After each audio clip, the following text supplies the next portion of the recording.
Chapitre 29. Exprimer ses sentiments. 1. Un personnage fascinant.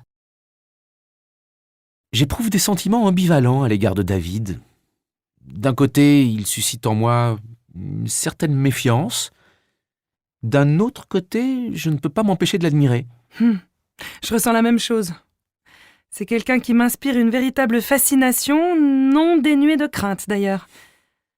Sa fille me confiait l'autre jour qu'elle ne pouvait pas lui exprimer son affection.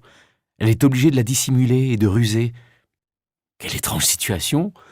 Constamment refouler ses sentiments est franchement malsain, non? Que veux-tu?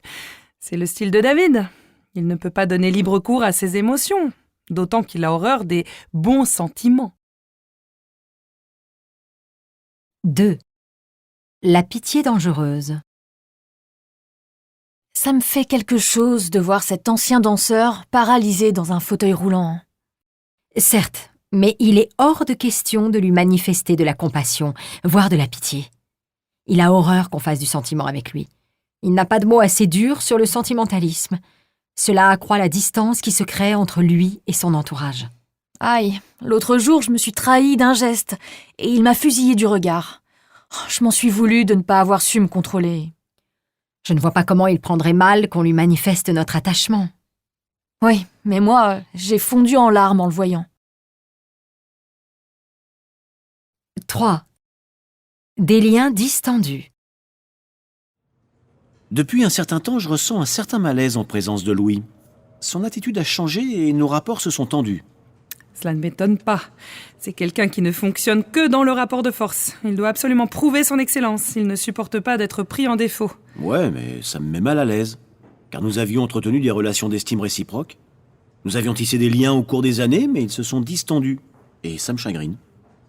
Un incident s'est produit? J'ai dû le blesser sans m'en rendre compte. C'est quelqu'un de susceptible qui se froisse facilement. Au demeurant, il m'en a rien dit. Et moi, je suis pas toujours d'humeur à faire des efforts. 4.